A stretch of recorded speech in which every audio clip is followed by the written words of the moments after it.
Shalom, shalom, shalom à tous et à toutes. Je vous salue dans le précieux nom de Jésus-Christ de Nazareth. Je suis dans la joie de vous retrouver encore, mes frères et sœurs, dans le but encore de partager encore une parole, une exhortation venant de la part du Seigneur. Voilà, parce que nous ne sommes que des vases et c'est le Seigneur qui nous utilise. Nous ne sommes que des instruments. Donc, nous nous laissons guider par l'Esprit de Dieu dans le but encore d'éclairer ses enfants.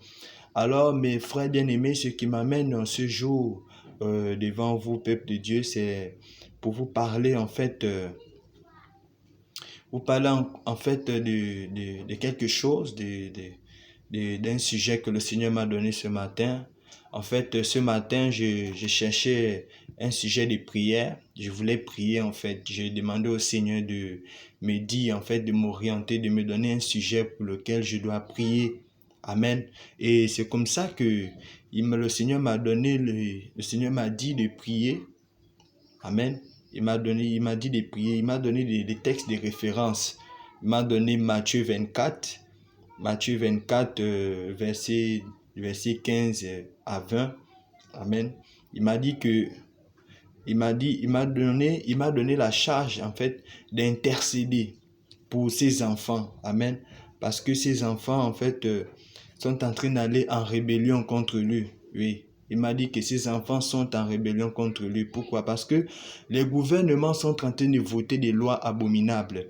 Et le Seigneur est en train de me rappeler par là que tout ce qui est en train de se faire partout dans le monde, des lois sataniques qui sont en train de se voter, qui sont en train d'être mises en place, comme par exemple ici chez nous au Gabon, nous avons le gouvernement qui a adopté le mariage, qui a adopté la dépénalisation de l'homosexualité.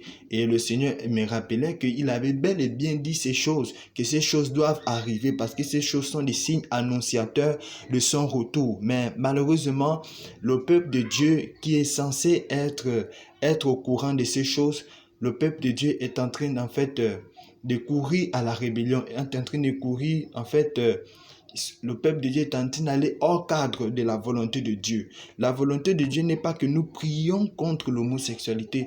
La volonté de Dieu n'est pas que nous prions pour que le gouvernement arrange ou retire ces lois parce que c'est l'accomplissement de la prophétie. Jésus a dit que ces choses doivent arriver.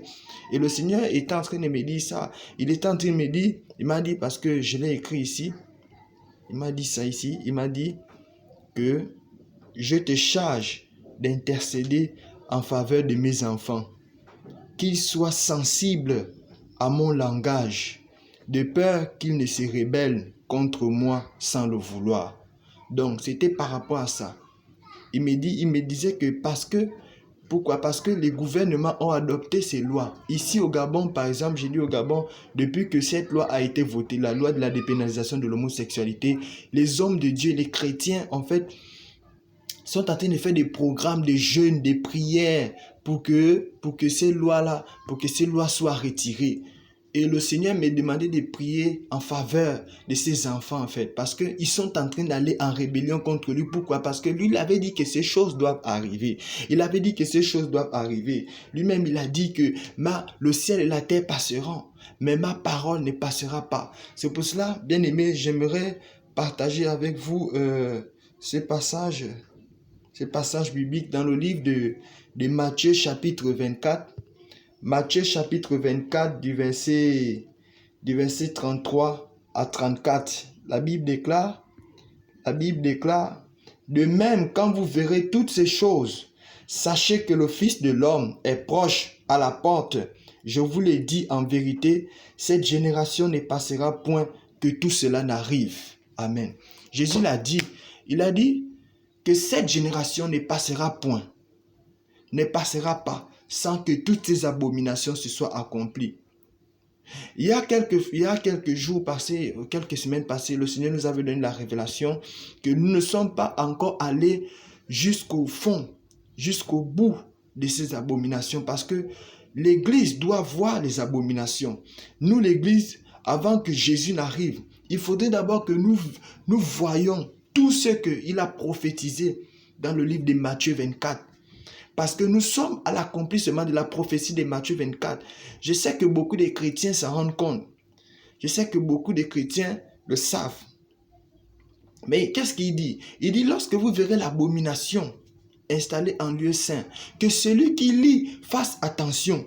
Donc, en ce temps actuel, nous vivons le temps des abominations. Regardez tout ce qui se passe, les menaces de guerre partout, la famine partout, les glissements des terrains, les tremblements de terre, l'homophobie partout. Les abominations ne font qu'augmenter de jour en jour. Aujourd'hui, c'est le Gabon qu'on voit qui a voté la loi contre la loi pour la dépénalisation de l'homosexualité. Mais ce n'est rien comparé à ce qui arrive. Ce n'est rien comparé à ce qui arrive. Donc le Seigneur me chargeait de prier, d'intercéder dans ce sens pour que ces enfants soient sensibles à son langage. Parce que ce que le Seigneur veut, ce n'est pas que nous prions contre ces choses. Ce que le Seigneur veut, c'est que nous soyons sensibles à sa parole. Parce que nous devons nous préparer. Notre but, c'est quoi? C'est de nous préparer, c'est de laver nos robes. C'est de laver nos robes, de nous sanctifier, de nous préparer afin qu'au jour de la trompette. Parce que si, par exemple, l'avènement tarde, peut-être à l'heure où je parle, l'avènement peut y avoir ou demain, je ne sais pas, ou dans quelques heures, ou dans